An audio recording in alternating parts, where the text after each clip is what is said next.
All right. Session number 3. All right. So this is Friday. So Tuesday, Wednesday, Thursday, Friday. Is this Wednesday, Thursday, Friday? For 3 days?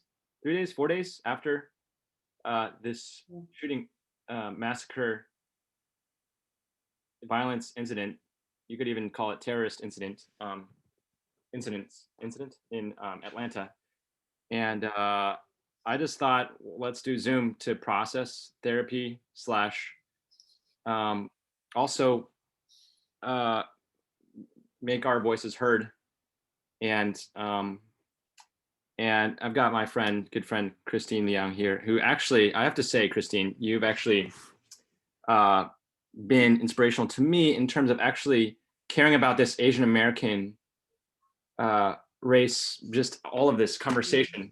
Asian Americans specifically, but also Asian Americans in relation to especially Black and Brown, and in relation to all people, really, conversation for a long time, much longer than I have. I think I've come into caring about this deeply through a different route. But yeah, I really want to hear how you're processing. I want to be able to bounce back and forth our thoughts.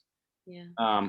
Not just processing this event, but or just even the broader recent events surrounding, I guess the hashtag is now Stop Asian Hate, but just this cultural time, and really distressing time, but more generally, Asian American identity, Asian American Christian identity. We're, again, both followers of Jesus, and yeah, this is the beginning of what I hope are millions of conversations that need to be had.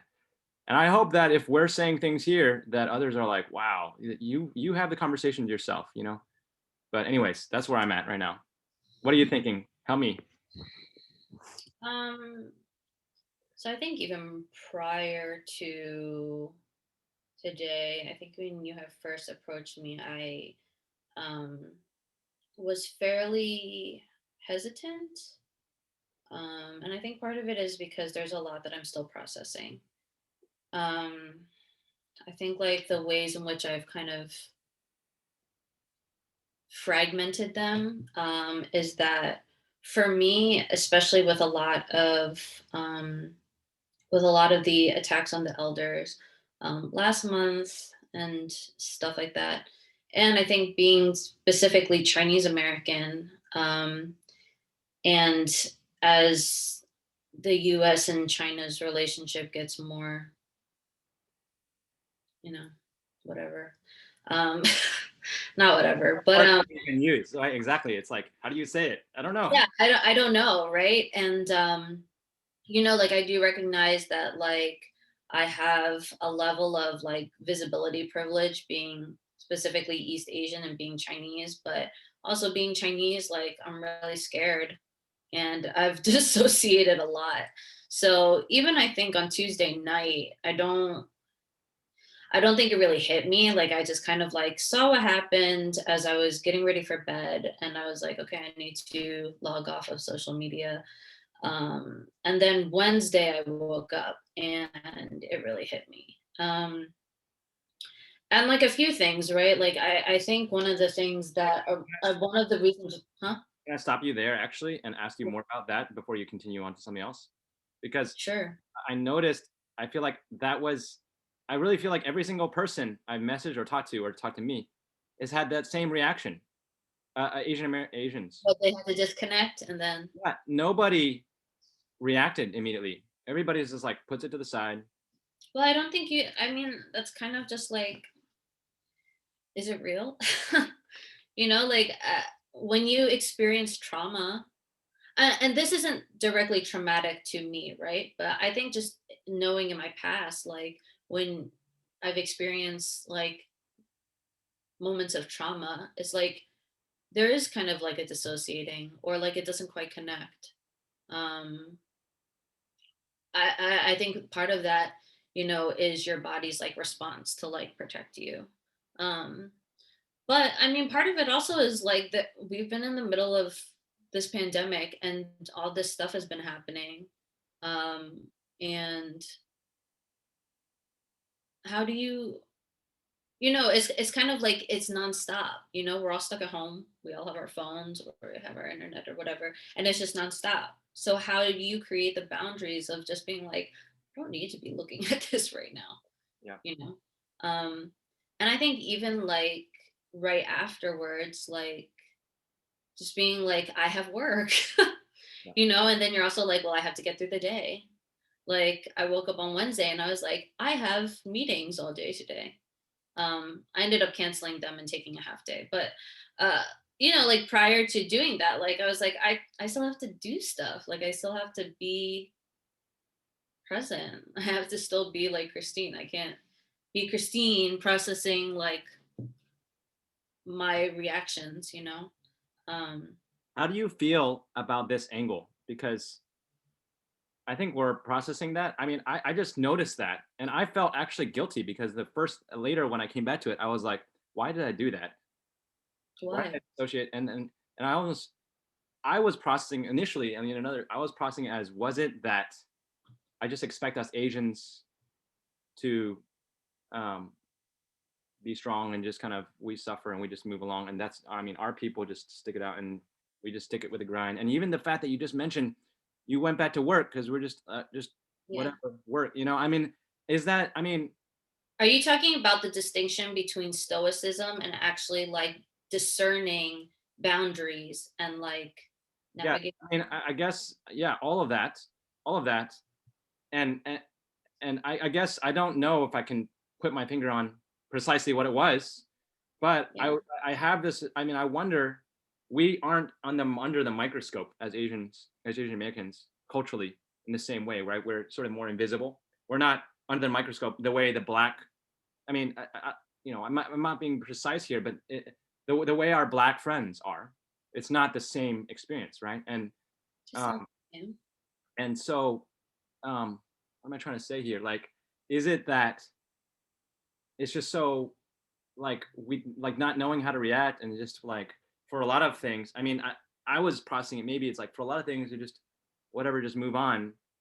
And also adding the layer of like, well, our people survive, we just, that's, I mean, I know I expect of my siblings, for example, and my peers, right, that we Mhm. just I in some ways potentially I have a high standard for us, just our people, you know, and whether that's, Where did that come from? yeah, exactly. So I've been trying to ask myself that. And I don't know if that's just something I'm processing now that's real, or whether that's something that I'm imagining.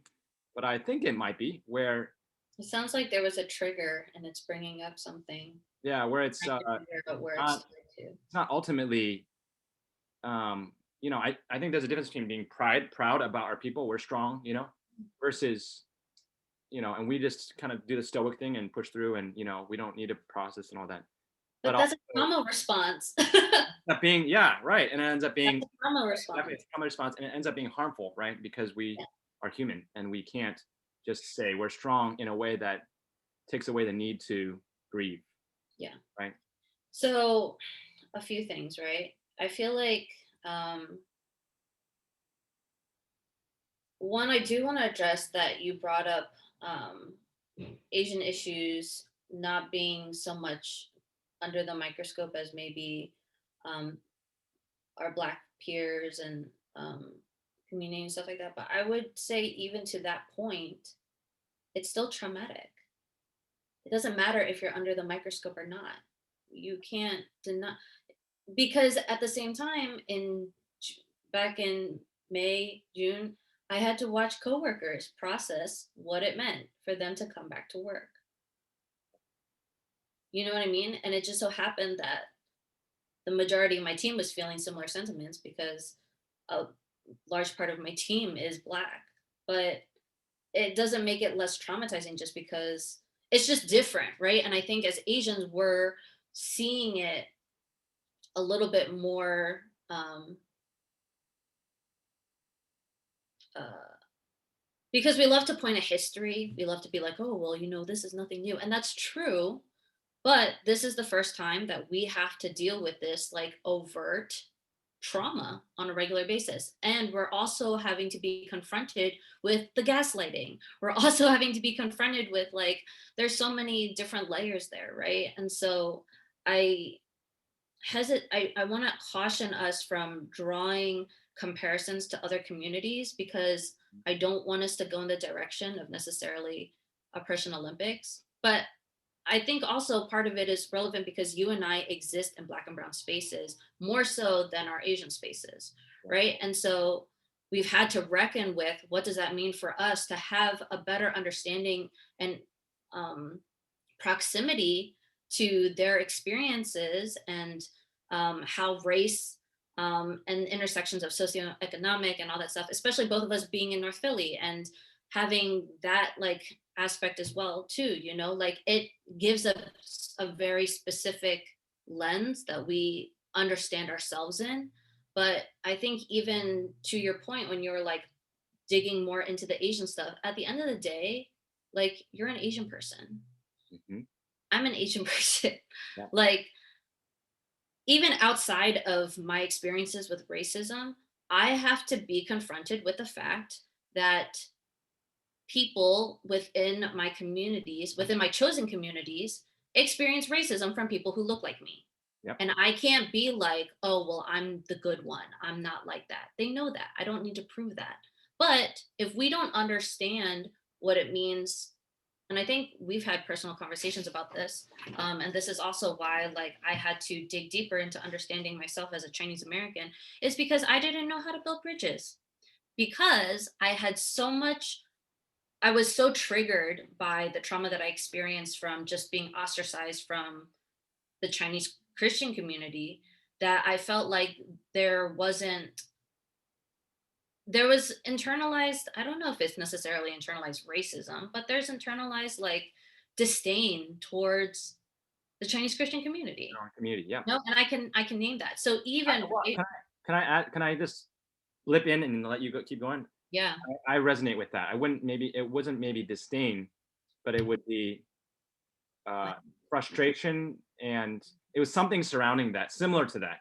mhm. And so probably the whatever word you would use, dissociating or like preferring to connect with these people versus Yeah. that. I mean, think about the intentional separation because of your frustration. For me, it was more disdain. And that took a long time to work through, considering that I'm still at a Chinese church.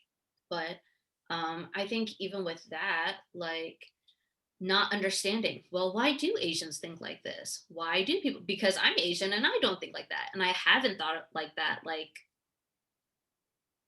but I was never taught how to talk about race. I was like, my parents, I don't even know if my parents know what's going on. Like, and I say that kind of flippantly, but like, or even my extended family. I reached out to all my female cousins, and I was just like, it's a lot. But like, I'm probably the one that talks about race the most.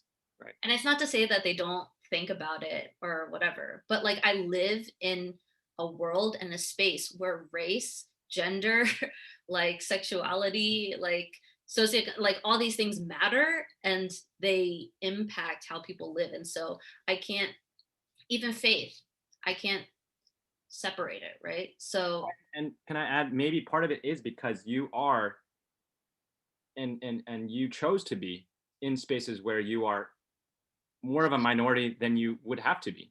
Like you are in Black and brown spaces, and you're just different, and so it's always going to become relevant. It's always going to become the forefront of but people's minds, at least as a part of it. I don't know if that's uh I don't know if it's intentional, because I see an importance and I see work being there. It was my proximity to Blackness came from, I was experiencing racism and microaggressions, and I didn't have anybody that looked like me help me process what it meant to be a minority. Like, I grew up in a white suburb. I went to a very white, like, private school. And outside of church, I mean, most of us grew up in the suburbs anyway. So there's always this pressure to assimilate, right? So it wasn't until I I it like feels icky just because I know people co-opt this like narrative in other ways. But like for me, hip hop was very transformational because it gave me a language. Yeah. Making Black friends from like Philly and being in a space outside of, like, say we were at a summer camp, right? But like making friends for the first time with people who I didn't have any similarity to in terms of our like life experiences, but yet they were safe and we connected as just like people in ways that I couldn't connect with the other white campers or even the other like Asian camper. Like, you know what I mean? And that wasn't because of hip hop. That was just because like our interests and whatever, like we just connected. And so for me, understanding what it means to be a person of color and a minority has been shaped within the safety of the Black community. And that's why that's always been a safe space for me. It hasn't been an intentional like, so I would say that's where the intentionality of me moving in those spaces comes from. It's because that's familiar. And because when I talk about chosen family a lot, because for me, my family has never been a safe space for me. My community has, my like people community has never been a safe space for me. So my chosen like community or the people I choose to be in community with is a more diverse group because those are the people that I connected with on spiritual level, like experiential level, how we were thinking about things, how we talk about things. Um, and so, you know, like again, I want to be cautious in terms of how we think about race conversations, race work and stuff like that, because that doesn't just exist in the Black and brown community, right? And for those of us that are doing that work, we shouldn't just be relying on the Black and brown community and the work that they've done to kind of further, we can learn from them, we can stand in solidarity and ask for solidarity and all that stuff, whatever. But there's a lot of grassroots organizations that are Asian or Asian AAPI, you know, like that are doing it. And like, I think the reason why I'm being so picky about language and stuff too is because we see a lot of other Asians who are new to this work that are co-opting a lot of like Black movement, like say her name or like the just like other like stuff like that, you know what I mean? That's like Asian lives matter, like, and it's not to say that like they don't or whatever, but they're not our movements, like, do you know what I mean? And so it's almost like this it's hard because Asian Americans are trying to figure it out and kind of clumsily so. um but it's kind of hard because you see some people that are kind of like new to this, like just desperately wanting, and that's, and back to our original point where we kind of deviated from, there's a difference between stoicism Yeah. versus a discernment to pause and reflect and to process and move forward, right? Well, no. So Can you maybe distinguish it? Yeah. maybe Give some flesh to the yeah, two things. Yeah. so maybe yeah, yeah. With stoicism, right? I think especially within the Asian community, especially, I don't know if this is more so like an Asian man thing. Um, but I mean, there is a level of stoicism in general. But I think like there's um there's a lot of things I've observed when it comes to uh how like people's experiences prior to coming to America. You know, you have a lot of generational trauma, a lot of stories that people don't want to talk about. And so there's a lot of lost things that aren't passed on to the younger generations, but there's still like, you can feel the trauma there, you can feel the tension there, you can feel the brokenness there, but you might not know where it's like pinpointed to, right? Also thinking about, you and I are both second generation, so we grew up here. I don't know what it's like to be an immigrant, to go to a new country, and to start over. You know, like if you and I were to go to another country, we have like certain resources and technology and all these things, whatever. I don't know what it means to come to this country and to start over as an immigrant. And to that point of survival mode, when you are in survival mode, you're not thinking about your mental health. Right. Our generation is a generation of like, hey, our parents were really effed up, like because they didn't deal with their stuff. I'm recognizing, sorry, I'm trying really hard not to cuss, but you know, like they didn't deal with their stuff. And so we're like, no, we're going to go to therapy and try working on it. But, you know, to that point, right? Like all of us know at some point what it's like to be in survival mode. You don't think about how things are affecting you because bills need to get paid, right? Like you need to go to work. You need to take care of your family or your loved ones or whoever, right? Like you need to go about and do stuff. Not everybody can sit at home and like curl up in a ball in their bed and just like cry all the time. You know what I mean? Like, and so there's this aspect of stoicism that is very deeply intertwined. I don't know if it's in all immigrant communities, but I've seen it a lot in Asian communities, and the ways in which that shapes some of the brokenness that exists between generations and stuff like that. But I think also for our generation, we get really triggered by that because we've been taught to kind of just deal with it. We've been taught that like it's not, and so we're gaslit in the process. And so that's why I brought it up originally, because I was like, there's a difference. Not everything requires you to respond right away, Yeah. because what are you responding to? Everything is very visceral, right? And even in response to horrific events like this, right? Like it comes in waves. If you think about grief, grief comes in waves. Everything comes in waves. You know what I mean? You never have fully processed thoughts like from jump. Everything kind of like develops over time, right? And so to that point, right? Like I think when it comes to, I think we want to veer away from being stoic and smushing down our feelings and not dealing with it and whatever, because we should be processing our feelings and leaning into that. But like there is a level of discernment, right? And people process things differently. Like some people are internal processors, some people are external processors. Like it's okay, right? And I think that's a form of self-care too. Definitely the external processor, which is why this has been so helpful for me, right? I mean, um, I yeah, can't tell. yeah, everybody knows that. Right. And even the, it's a helpful distinction to know that it's not, stoicism isn't necessarily bad when you have just a black and white perspective on it. If it's, you're bringing up the hierarchy of needs when you've got all these other things, you don't have the brain space to go to therapy and do all that, just like blah.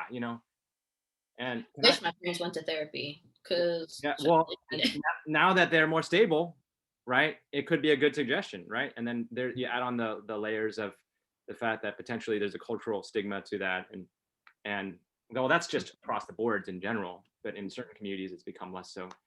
Um, but yeah, I would add a layer to what you're saying of maybe where we were younger. Um, in general, the Asian American experience, if you're the second generation, where we were when we were younger was thinking about at least this is where I did see some processing, thinking about the fact that we're second generation and the cultural gap that we felt and the whole like Asian parenting kind of stuff. That's where maybe our brains, at least for me, it seems like in general, that's oftentimes where we're more American, you're more Chinese kind of stuff. So yeah. that was the early layer of cultural processing. So it's not necessarily beginning to think about, and or not beginning to think about kind of, I don't know what word you want to use, like the Asian as a part of the broader cultural landscape conversation.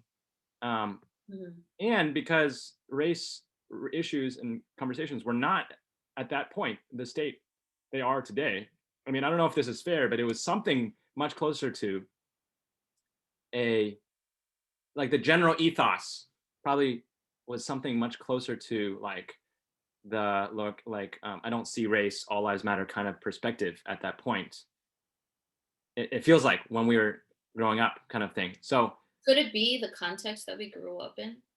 yeah, that too, right? But you're saying like the second generationers, like coming up from the suburbs, that stuff. I mean, that's our common experience. I don't know what it would be for those who come from a different experience, right? I'd like to talk to them, but yeah, um, that seems to be why where I and then now I guess then I see in the 20s and 30s you're processing a whole different thing. We're trying to, and I guess I'm trying to discern. What is that thing that you're processing?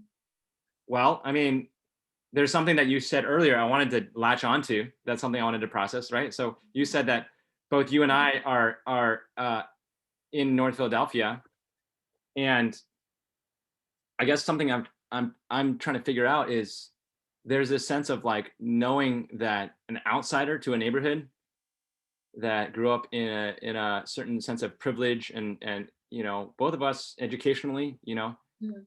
I mean, you went to a pretty prep school, right? I went to a private school, um, and so knowing that so knowing that in for me in this space, I'm not trying to be the center. Like I'm not trying to be centered, but I want to kind of support and find ways to just be present, especially the outsider part of it, come alongside, right? Um, and I guess I don't function mainly in, like, say, white spaces, right? So I don't resonate oftentimes. It's not at the forefront of my mind when I think about Asian American cultural issues or whatever, thinking about like, oh, I'm being passed over for promotions and those kind of things. Or a lot of the kinds of ways that bigger picture cultural things that when people think about Asian Americans and the race conversation, I'm thinking I'm just in such a different place, so it's hard for me to resonate. And I'm thinking about the fact that some of this stuff has been trying to challenge me to be like, I do want to see Asians kind of find our voice, right? Is what you're talking about. Like, we have to do our own work. I want to see us find our voice. I want to be a part of that. I know I don't operate mainly in Asian spaces.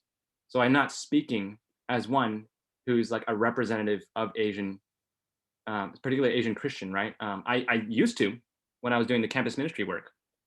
Now I'm not. So I can't speak as if I'm representing Asian voices, but I want to see more Asian voices normalizing this sort of sense of,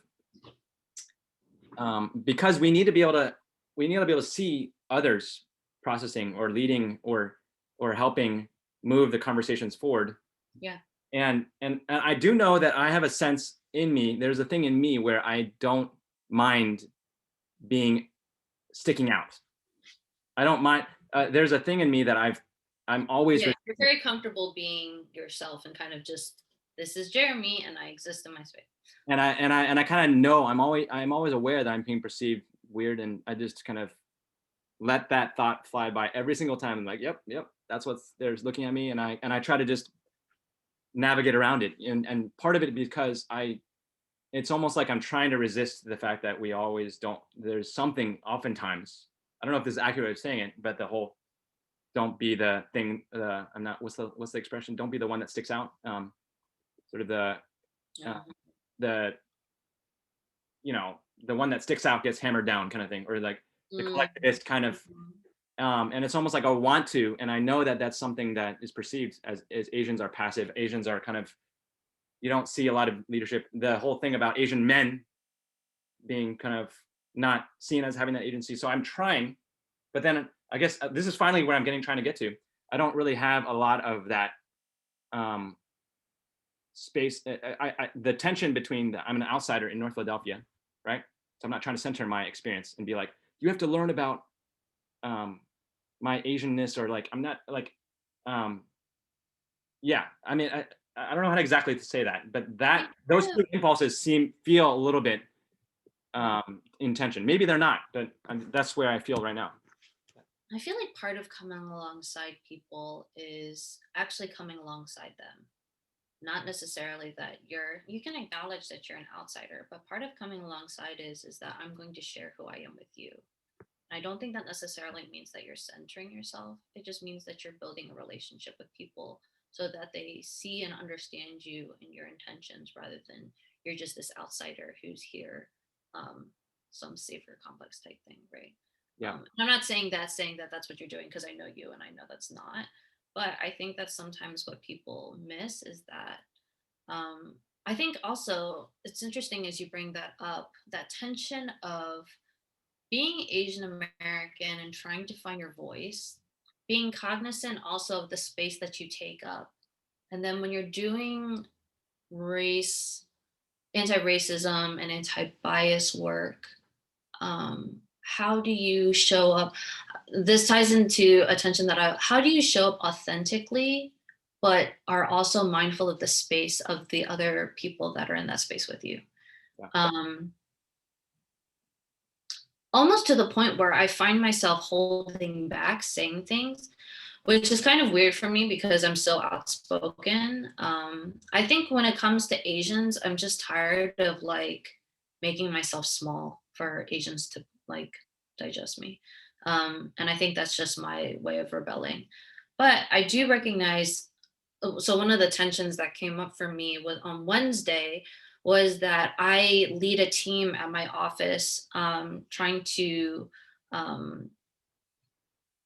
push like DEI work within our direct office. So not within the larger like district, but just within our office. And I knew I wasn't okay, so I was trying to pull it together. And I also wrestled with whether or not to even bring it up during the meeting, whether or not to ask for space for us to hold a moment of silence. Um, yeah, I didn't really know how to navigate that. Um, I was trying to pull myself together, and a colleague actually was just like, "Hey, are you okay?" And I like ended up crying while I was trying to pull myself together. But Yeah. to your point, I think I don't know.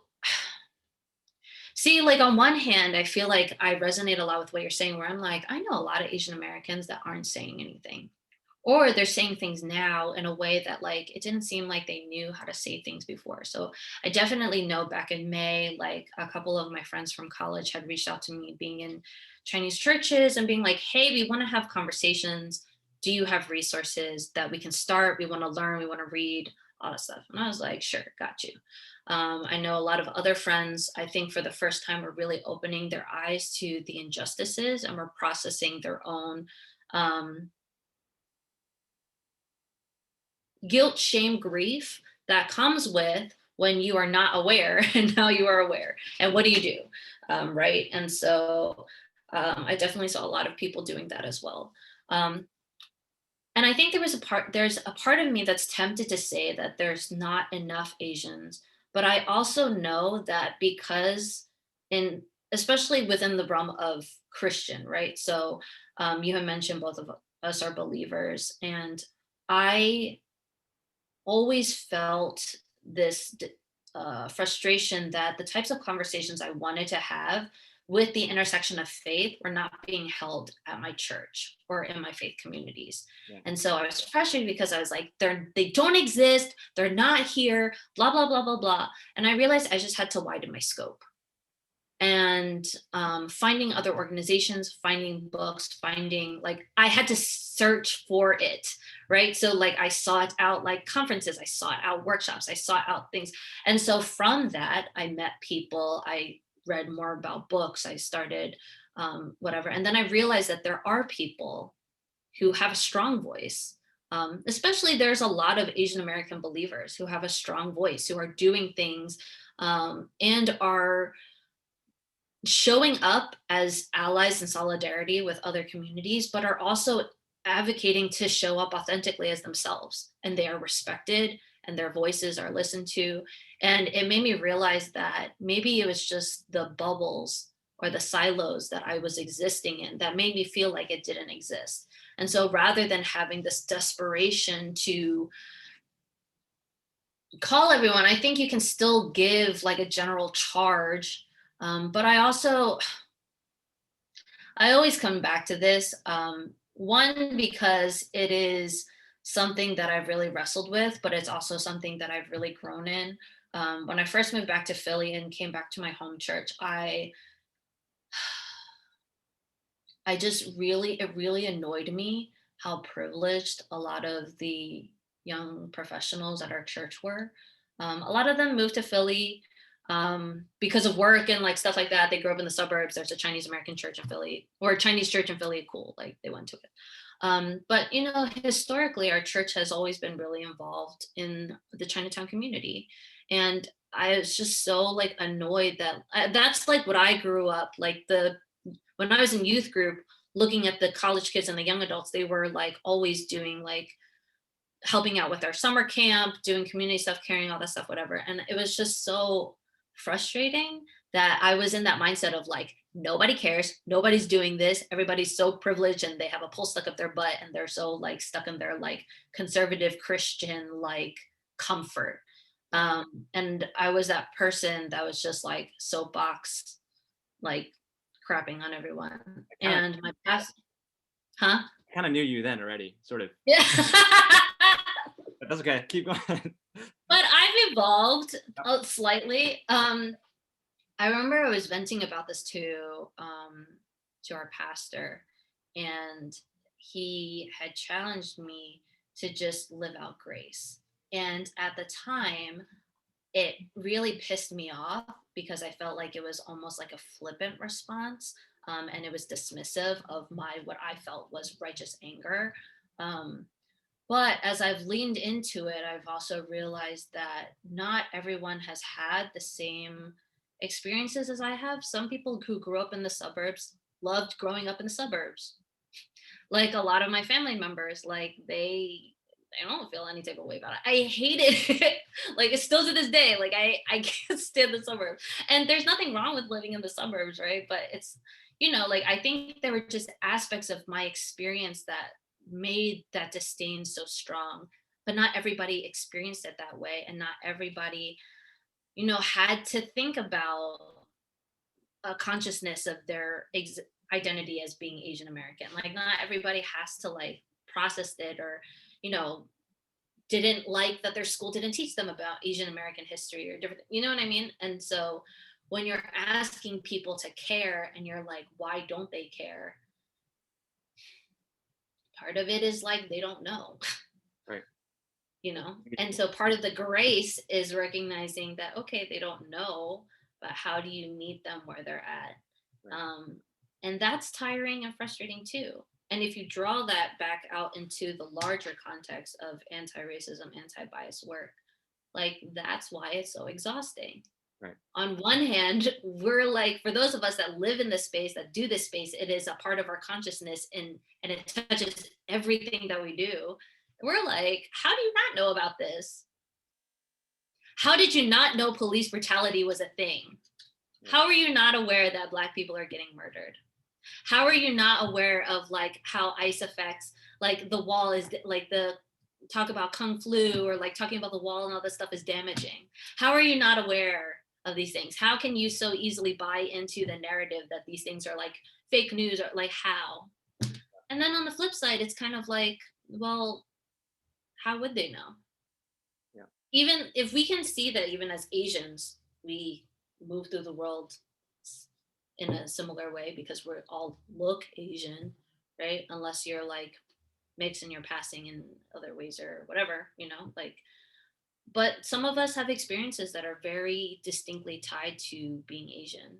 And some of us have experiences that are less overt, like they're more under the radar, right? And so if you don't know to look out for it or if it doesn't bother you that much, why would you care? Yeah. And I think even when it came to the attacks against the elders, that was something that was frustrating where I was like, being somebody who does like DEI work, both inside of work and outside of work, I was like, why do other people not know about this? And it kind of felt like nobody cared. Yeah. Like, and I'm somebody where they're like, oh, how do you keep track of all the things that are happening in different communities? It's because I'm the weirdo that's like, well, maybe not the weirdo, but I'm the person that's like, hey, let me follow all these different content creators because I don't know. And so I just want to know. Right. But like, if I didn't do that, one of our like former schoolmates was like, oh, like, how do you like know all this stuff? I was like, well, I try to be intersectional in terms of like who I follow. I follow like Black content creators, Asian, mixed, adopted, like LGBTQ, like, native, faith-based, like mental health based. Like I'm following all these different things because like I know I don't know and I want to know, right? And then I also know that there's still so much more that I don't know, right? But not everybody does that, like, so I don't know. I realized even amongst like some of my colleagues and even my friends, like a lot of them just didn't know. And that made me sad, but I can't necessarily fault them for that either, like that is also part of white supremacy, like, so. Yeah, I resonate with that because I mean maybe and also recognizing I guess different people have different people are at different places, right? Mhm. But then different people are moving in different directions. And for me, maybe what I've been thinking about is what direction are you moving? Where are you moving? Mhm. But also being aware that people can move at different paces, like different people have different capacities, And um, I mean a lot of people who know me know I consume a lot. I like to read a lot, like a lot. Yeah. and I have a pretty high bandwidth for what I can come at me. You know, my wife makes fun of me. I don't know if I should even say this on here because people will think I'm a freak. Whatever, I'll just say it. We're unfiltered. Just sometimes I'll listen to a book at 4 times speed. You know, because I want to like, Mhm. and I just want to get through it. And I'm like, I kind of already know what this is about.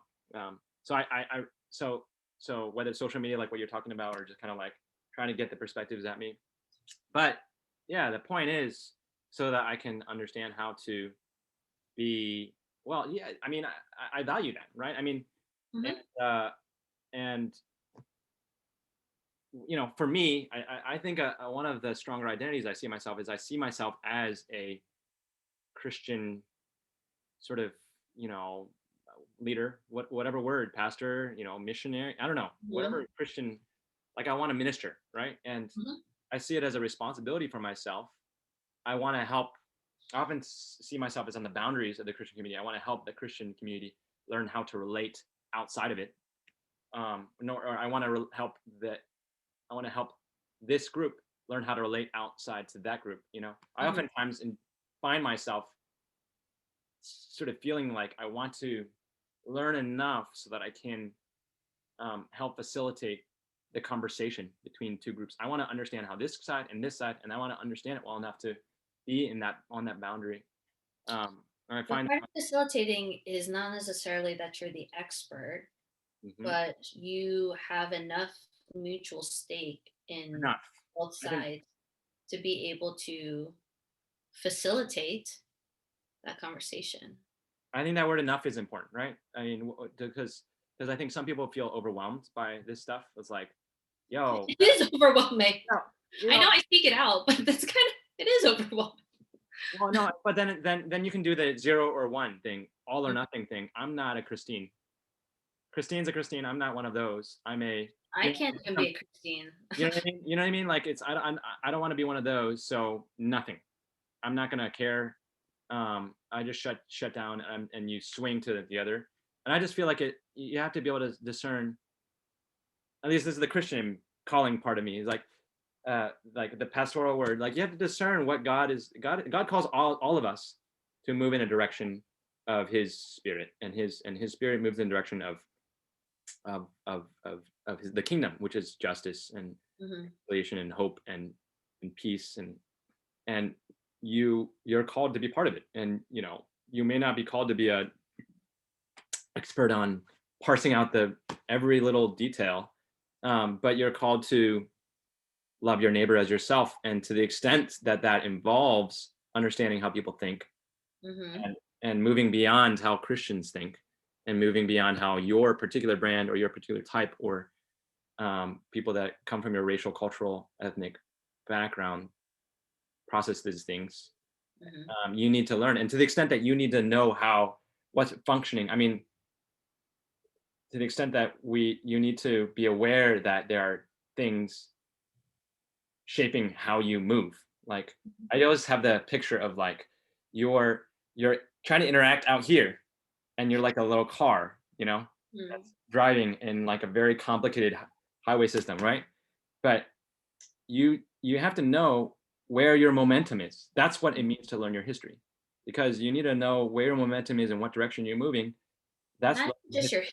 history. You need to learn and understand yourself. Yes, that's knowing your car. You have to know your car so that when you enter into the complicated mess that all that is, and knowing how to drive and how to navigate. I don't know. It's a weird analogy, right?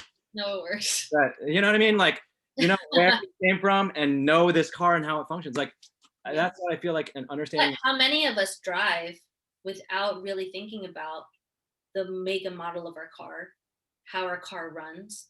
I think about it as like my dad raised me to like pay attention to like my car and be like, hey, know how it sounds normally. So if it sounds different, something's wrong. Like my dad raised me, but like, and I don't want to gender it, but I know a lot of women who grew up not understanding cars, but we learn how to drive and we drive, right? And I think even to that, I mean, even guys, right? Like, I think people who just aren't cars, it's like if you read about stuff and you're like, okay, well, I can apply these certain principles and I'll be able to drive and just get from point A to point B. And you don't think about all these other things, right? Because we just go into just that norm of like, once you're driving, you just kind of like, I don't know how many feet when I'm like, right? Like when you take the test and you're like, well, 200 feet you have to turn.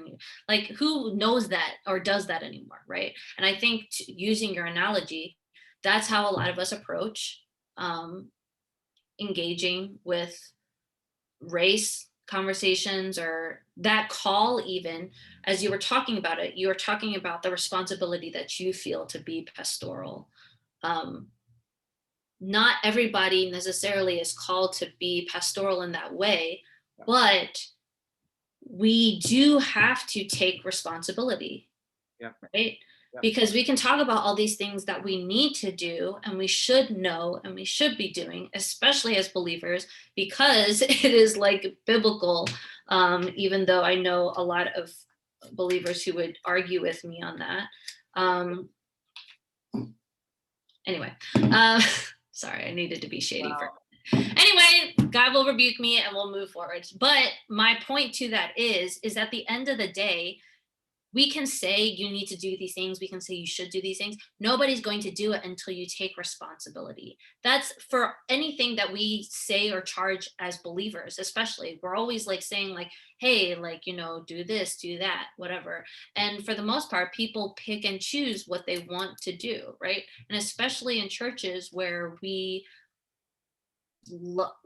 like idolize success and comfort and different things like that, it's going to be harder to take responsibility, because dying to yourself or picking up your cross or loving your neighbor, when you're saying that, it's like the rich man, right? It's like, well, if I follow all the rules, like I'm good.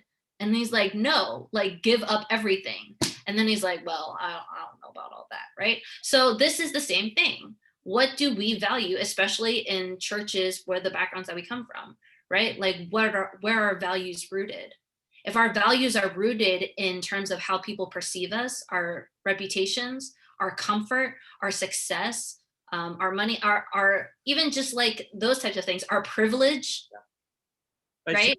see, even when you get to this, honestly, this is where I want to be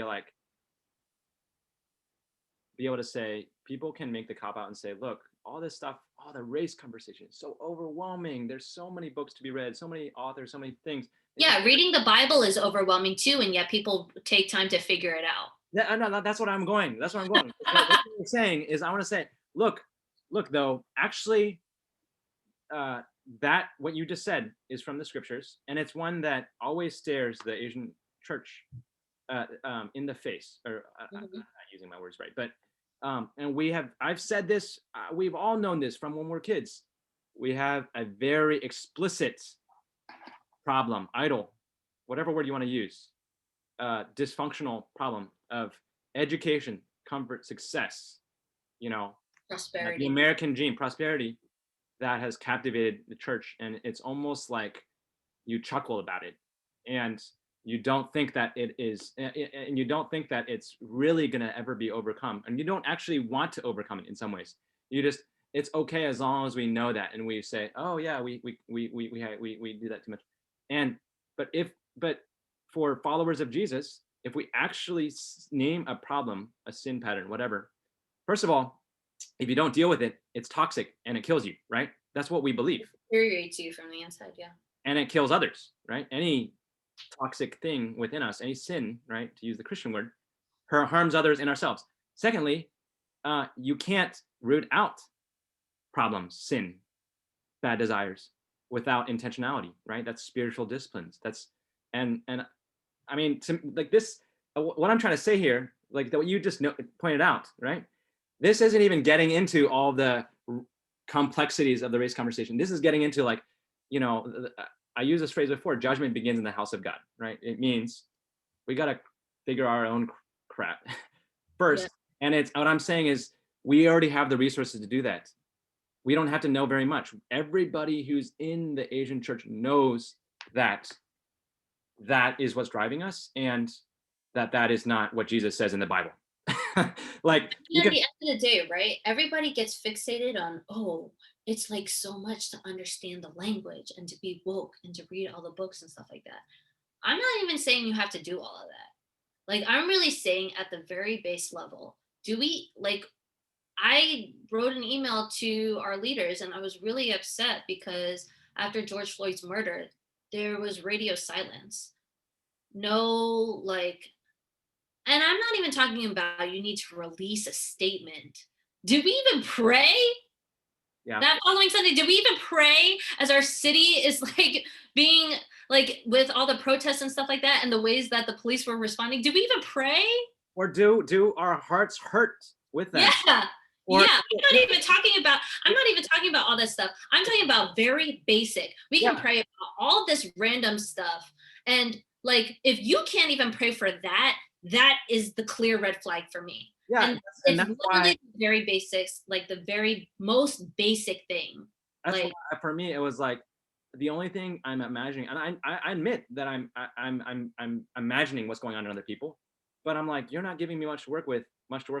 I'm imagining, and I prove me wrong, right? That you're just thinking really ignorantly racist thoughts. You're scared or something. You're like, mhm. we're scared of those people. We don't care about those people. Like, this is a human being. Look, even if you had an all lives matter theology, this is a human being that you should grieve has been killed. Yes. Even even if Someone made in the image of the God that you claim to worship has been murdered, which is one of the sins that is explicitly like talked about in the Ten Commandments. and so Like, for me, a worry so that it becomes a leadership, and this is why and this is the whole I want to challenge leaders thing, mhm. and want to speak out and like, yeah, I have to figure out how to do that. But it's like the only conclusion I can become is like, is the leader not exercising true leadership, right? True leadership is you listen to the voice of God, and even if it's hard to do it, and even if your own people don't want to hear it, you say it. But otherwise, bad leadership is you're looking around. What do people want to hear? What do I just want to, like that's not leadership. That's just kind of you're a cog in the machine. And like, if you can't exercise that form of leadership, are you listening to the voice of God? I'm not trying to accuse people out here, right? I don't know And I where you think are. that's a good distinction to make. We can acknowledge that there's a lot of structures in place that make it difficult for more um, prophetic pastors to speak out in certain contexts, right? That is totally understandable. I can acknowledge that and validate the fear and tension and all that stuff that comes with that, right? However, if we believe that I really think a lot about like a big reason why I even started thinking more about justice was because of how I saw it so clearly tied into how I understood God. Yeah, yeah, I think finding my voice came from this aspect of I don't give enough, which I know is not the most Christian thing to say, but that type of like boldness comes from the fact that and this is I'm a person with social anxiety and I am like especially like as a six. I don't know if you like Enneagram, but I'm a six. And the counterphobic like aspect of that comes from it comes from me being like, you know what, like my understanding of what God has called me to do has to override my like my paralyzing fear, yeah. and it's not perfect, but like that's where that comes from. Not everybody necessarily has that because they have other, but if we understand that, I don't know the exact verse, so Whatever. don't like me, but it's like if God's on your side, then like who can stand against? That's like a song or In whatever. I Romans. go to church. um Oh, by the way, can I add to what you're saying? And I want to affirm. I want to say thank you. By the way, because you're doing this, I think that I mean I could be wrong, but I feel like this is a step of courage to do this, to speak in this way, especially with the social anxiety and all that. And I know you've shared that before. Um, and and because of that, I mean, man, I had another thought that I wanted to add to let you respond to, but man, okay, I lost it. But go. Hopefully it comes back. My point, I guess, coming like I forget what my exact point is. Oh well.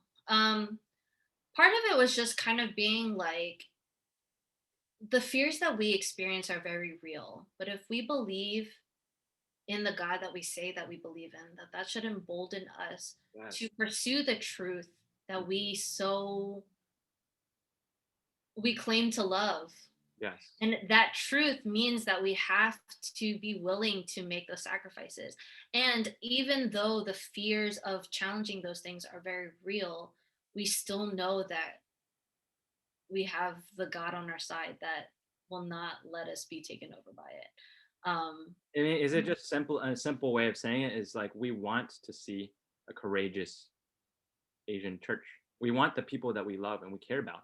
I want to remind other Christians who it is that we claim to serve, and that it's not that our fear. I mean, think about it. Like in Chinese, 丢脸, like losing face, is a very big deal. Yeah. Right. And within that's a Chinese term, but the concept of like keeping face is at least in East Asian like cultures. I don't know how prevalent that is amongst like South Asian or Southeast Asian, but like a lot of this idea of like not losing face, is a very real thing. Even in challenging, I had to learn this with my parents,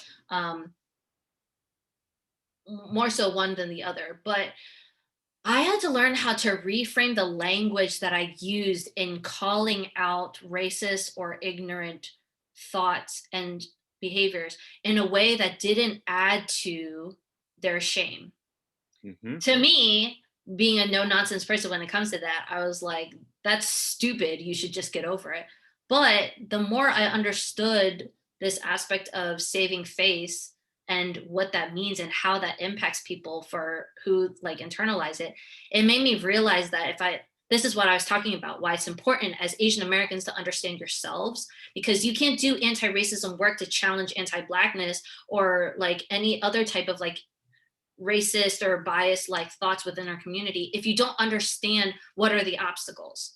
A huge barrier, I think, especially for older generation, is like this idea of losing face and shame, right? And when you talk about accusatory saying, hey, you're racist, that brings about shame. We see a lot of white people dealing with their guilt, which, I don't have time for that. But at least with like our parents and stuff like that, how do we take that into consideration that if we want to challenge the anti-Blackness, if we want to do the work, then it kind of means that we have to adjust our means of doing it. And it might be kind of annoying because it really is, at least for me. I get annoyed about it all the time, but it's necessary because it's the only way to really meet people where they're at. Well, right? And can I say, when you're saying that, this is something where if we Asian Americans that stand in the second generation, Mm-hmm. we actually take on the mantle and recognize we actually have a multiple, we should have this cultural competency on multiple levels and layers where it's possible. I'm saying it's possible when we are at our best to be able to. I mean, it's very hard to bridge that. I mean, it's very hard. Then you put in a language barrier. Right. Like I'm lucky my parents speak English, but like I don't know how to say racism in Chinese. Like I don't know how to say. Yeah, me neither. I can look at Google. But what I'm saying is, I guess what I'm saying is, this is a call. This is a challenge to challenge ourselves to rise to a level where it's hard, but we can do it. You know what I mean? And not to make it sound like it's an easy thing, but like it's hard, but we can do it. And in some ways, we have. What other choice do we have, right? If we want to, if we hold ourselves. I mean, again, we're speaking especially to those who are people of faith. I mean, what choice do we have? This is the calling. This is the and that calling isn't just to us second generation. Right? Like I think our second generation, we have certain giftings that we can bring to the conversation. But I think the older generations and the younger generations also add to that as well. Like Gen Z exists in a time where they have all the language and technology and stuff that's available to them in ways in which our generation, we didn't even have language for things until really about when we hit our 20s. Right. You know what I mean? Like a lot of the stuff we might have experienced, but we didn't, like a lot of Gen Z understands like microaggressions from jump. Like I didn't know microaggressions. That's what I was experiencing as a child. That's what I was experiencing in my adolescence. I didn't have that language. Right. And they've got it way earlier than we did. And my worry is that the Gen Z and the but so yeah, far now. Yeah. It is. So we are able to, but I think Gen Z brings their gifts, their stuff to it. I think we bring our stuff to it. I think the older generation also, the call is on them too. It just looks different, Yeah. right? They have context. I'm learning so much from my dad, especially just about like both of my parents come from like the time of the Cultural Revolution. And because our families were like educated and my mom's family was Christian, you know, they were targeted in different ways and their experiences shapes why they think or move or act a certain way, or why people of their generation of that context like do too. By the way, my computer, I left my charger somewhere, so it may be dying soon. So Oh, that's going to be the upper limit of what we can do. But I'm at 8%. But okay. so maybe we're gonna have to. I mean, we're gonna have to continue conversations anyways. But Mhm. that bit, right? I mean, so my mom, yeah. Well, I think she'll be okay with me saying this. My mom is doing a class with Mhm. another Asian leader. That is, I mean, you could use your language, right? It would be considered anti-racist. It's thinking about the history of. It's called. Well, I'm not going to say what it's called, but it's thinking about the history of Christianity in the United States and how the legacies of all those things and trying to understand, you know, um, race, nationalism, just housing, Yeah, like yeah. all these things, how we got to where we are. Mhm. And I mean, I think so. What I'm saying, so I'm trying to add to your point of like the first generation, they can do this too, and they have a different role, they have a different way of it, and We have a different perspective that adds to the we need to conversation. learn from them. We really need to. We need to. I want them to show us things that I don't even know I don't know yet, and um, yeah, I think that this kind of stuff will. I mean, I've been saying this to many people. I've said I think that if the Asian church doesn't learn how to relate to the broader racial cultural conversation, if we don't know how to relate to Black people, very simply, right? Mhm. For example, um, I think that in whatever generation, however long, I'm not going to do a number of years, but I don't know, say 20 years, whatever.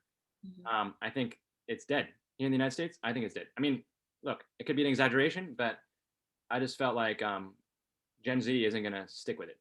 Gen Z is not going to stick with a church that is more racist than the broader society, or like is that much more racist than the broader society because Not of even Gen Z, our generation. There's so many of our us, generation.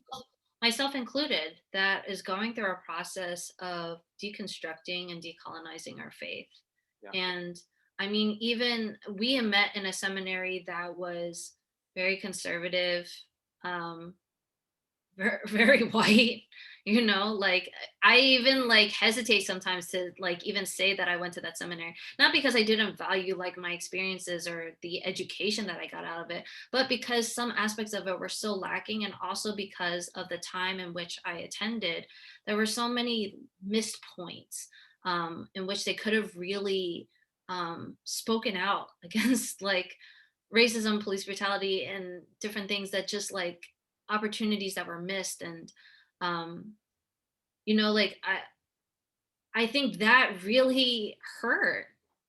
Yeah, you went there. You went there. Can I add? I mean, so to speak of, I wasn't going to, but we keep like, oh, you went there. You went there. Well, I know, it I means didn't that want to talk about the church stuff, but I have to say then that means that theology, that the church has to re-examine its theology. And I'm not trying to prescribe what that means, but we have to be. that will have to be a separate We conversation. have I do think we need to re-examine I mean, our, I just pulled this off my shelf.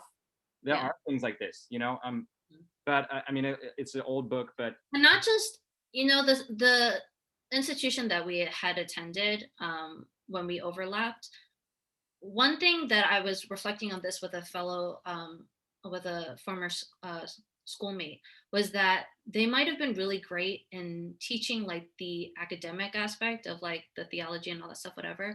But the practical application, at least in my experiences, seeing how that was being taught was just lacking. And I think that's where, when we think about as churches, we can teach, and teaching is very important, but if you're not making those connections into what that looks like in real time in like practical application, like, showing. yeah, it shows. It's showing right now. Like, and that's a separate conversation. And even unpacking the fact that the shooter from Tuesday is a Christian. Yeah. you know, like, and I put this in quotes because I can't, Yeah.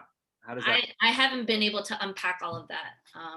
I'm still processing just the aspect of being an Asian woman and processing that, but um, Yeah, there's so much. I mean, I want to. I'm not going to run away from this conversation. This is going to be. This is. Well, my computer's about to die. So let me just say this. I hope that Christine, you know that if we put this online, that you need to be open to people going to you and being like, what you said. So I mean, I hope you're open to people connecting with you, but I'm open to people connecting with me. Honestly, if people connect with me, I'll probably also point at, hey, you know my friend Christine. But I uh, mean, ultimately, if people want to address things, for we talked about triggers, right? yeah, My biggest thing, in the same way that we had talked about earlier in response, when a trigger comes up for you, if something that we talked about was triggering for you, then I really encourage you to sit with that and question where that trigger is coming from. right. Because if you move quickly in a visceral way to respond to me or to Jeremy or any type of way without really thinking about it, you're missing the point. And so it's not to say that your point is invalid or our point or my point is right. Yeah. I stand by my opinion, and that's what that is. But I think to that point, there's tensions that come about, and we have to be willing to sit in them and to wrestle with them and to see if there's some aspect of truth that maybe our biases have hindered us from being able to experience, right? I mean, I'll use the language of the kairos moment. Those are opportunities to have a kairos, to discern, to let the spirit Yes. tell you something rather Yeah. than react. And yeah, I mean, I'm otherwise, hoping that as believers that we can at least hold space to honor each other. And if you disagree, that's fine. But I hope that in your seeking of truth or like pursuit of what is right, biblical response, all that stuff, whatever, that you do so with care and you take into consideration that we are also fellow believers and your brothers and sisters in Christ. So, let's not only do the passive aggressive thing, right? Which mm-mm. we're all pretty good at. I mean, you can tag me. My DM is open, but I'm if you. What I'm not one of those ones who's just gonna be like, yeah, drag me, and I'm just gonna be like, whatever. my way, I mean, I'm gonna say it differently. You said you stand by it. I'm gonna I say shouldn't be so compassionate. probably everything I said is wrong. Or like I always contextual. I mean, I'm I'm open to correction, willing but to I be put a more, lot of thought into yeah. what I put out there. Christine Like puts a lot more thought than I do. I just kind of came into this conversation today. So if you think that something I said was dumb, show me. It's a conversation and exactly. yeah, don't run away and then don't kind of be like, oh, you saw this, because if there are prophetic challenges for the people of God, uh, it ought to be processed. And if I'm out of line, then help me see that. Yes. I don't want to be just like a clanging cymbal, to use that verse out of context. I want to. I'm hoping that what we're doing is we're putting our fingers on a nerve, and Hmm. that will lead to sort of diagnosing what's wrong and finding life. I mean, this has been a really interesting, wide-ranging conversation. I will say, This isn't where I thought we were going, it's not but where I thought we were going either. I mean, look, we're in a place of, but the interesting thing about lament is that it comes out in so many forms, right? mhm. You can cry, and then you can be angry the next moment. And so, I mean, I'm thankful for this, though. I'm thankful. I mean, I need to process more with you, and I know that we will be processing more uh, Yeah. within some broader conversations that we hope to have here in Philadelphia. I Um, do think at some point there's value in looking more at the intersection of how this applies to patriarchy and women, um, either inside or outside the church, either within or with outside of the Asian community. I think these are all intersections that are coming up, and why it is important to talk about it and why it is so complex, because there's so many different angles. And if you look at it from just one point of view, you're missing all the ways in which the intersections are adding to that lens. Um, especially for this story, especially for this story. How can you escape that? yeah. Uh, I want to listen to you on that. I really do. I want to listen to it. And so can we, I mean, I'm Yeah. at 3%. I'm gonna put a pin in it. Can we close it up? Yeah. And you know, Christine, if you have any ideas for, why don't you send me some things? If we could throw it in the, I'm just uploading this on YouTube. You could throw it in the comments there for anything else you want to point people to. But I want to say a blessing over this. Can I do that? Yeah. God, will you bless this, and will you empower all of us to find our role? I mean, that's one theme I hear: finding our role and take responsibility. Because the Spirit of the Lord is supposed to give us courage and wisdom and love, and to care for our neighbors as ourselves, and care for ourselves, and not just neglect ourselves. And we want to see justice. We want to see shalom, that picture of how things could be, and how you want things to be. That really gives us hope and drives us forward. So I thank you for my sister Christine. Help us to continue to be agents of this reconciliation and justice. In Jesus' name we pray. Amen. Thanks, Jeremy. Thanks, Christine. This was fun. It was really fun. Yeah.